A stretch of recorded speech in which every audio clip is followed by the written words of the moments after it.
to go over the sit-throughs for you. I know that we did it through your foundations course, but I just want to break it down a little bit more for you just so you can see what the sit-throughs should look like in variation to the kick-throughs. The sit-throughs are definitely a more available exercise for most people. The mobility isn't as challenging as putting that leg all the way through. So I really love the sit-through variation. If there's ever any kick-throughs in any of your workouts, sit-throughs 100% will work just fine. And depending on the day, probably feels different. I choose to do sit-throughs depending on what I want out of my workout. So if I'm going for more endurance, I tend to do sit-throughs. If I'm going for strength, I do kick-throughs. And it really depends on what mood I'm in. So just honestly, feel free to vary it. The sit-through variations seem to be a little bit more complicated in the mind. And I think it's just because we're hooking the foot instead of just kicking it right through. So I just want to break it down a little bit for you. When you're coming into your tabletop position, this is where you would start for your sit-through. And it really feels a lot better if your knees are just slightly under your hips.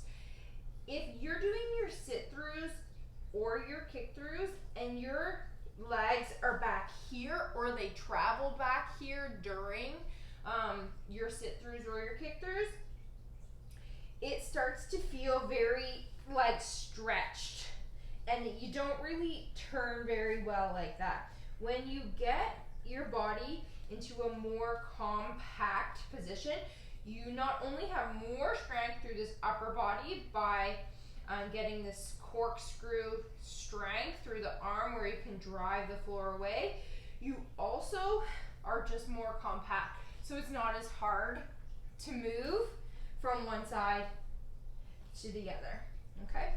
So keeping your hands on the ground like that, that's the close chain sit-through.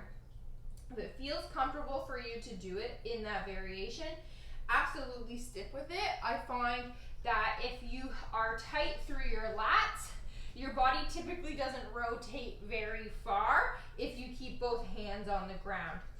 So what I like to do is the sit-through variation where we bring one hand up and we're rowing with that hand in the back as we sit our bum to the ground. So I'm just hovering, I'm not actually sitting. I'm still keeping this arm nice and strong through the ground and I'm squeezing through my upper body. So I'm getting a back retraction here at the same time and my foot is planted and I'm stable. Pausing here for a second, using this hand to drive back to unhook my feet and coming back to this tabletop position. You are rotating towards the foot that still is on the ground. So that means is when you come into your tabletop, you're picking one foot up. You hook it, it just rests, okay? And now you're like, what way do I go? Oh, that foot's still on the ground. I'm gonna rotate towards that foot and squeeze, okay? So pausing here for a second. This is nice and tight in my lats, okay? I'm not drifted away and straining my shoulder. I'm back and strong, and I'm pushing now. Push through this arm, back to tabletop, okay? Nice straight back, hook, opposite leg, and sit. Push, tabletop, hook and sit. So you can break it down, hook and turn, okay? Or you can start to get a little bit more fluid. So as you push it back, you can just hook it as you turn. That starts to feel good.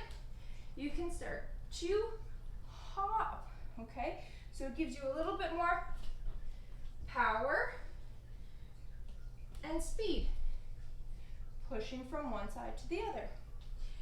If you are going to do your kick through variation, you're just not hooking your foot. You're still in this nice strong tabletop position. You're still hovering. You're still turning towards the foot that is planted on the ground. So you take one up, you're turning, and instead of hooking this foot, it's coming through. You're pointing your toe, you're squeezing your quad, and you're squeezing your back. Everything else is exactly the same. Then you push, bring it back to tabletop.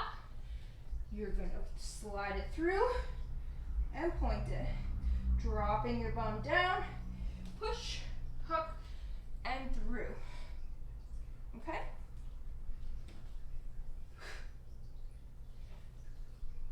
So those are your 3 major options for your kick throughs.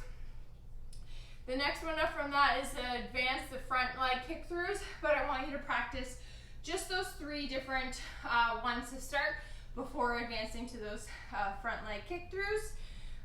If you have not done your torso rotation mobility drills, try to incorporate those if you're finding some challenges with your rotation. If you feel limited and you can't get to that position, then we got to start working on some of that mobility first before you start building up the strength. Usually it actually goes hand in hand, so if you start to plug away with it, practicing these sit-throughs, drilling the mobility, you will get stronger. This will get easier. I'm breathless doing that, so it's not that it's supposed to get easier, it's just supposed to feel better, more fluid. You don't feel any restrictions through the body. We work out because we're trying to challenge ourselves, we're trying to get strong. Yes, we breathe heavy, we get super sweaty, but we feel so good when we do it. So what I want is just for you to know that you don't have to struggle through it, right? So we want our bodies to move optimally, so putting some of this stuff into practice, practicing your techniques, reaching out if you have questions. Just don't give up, okay? Keep on going, and if you do have questions, reach out, okay?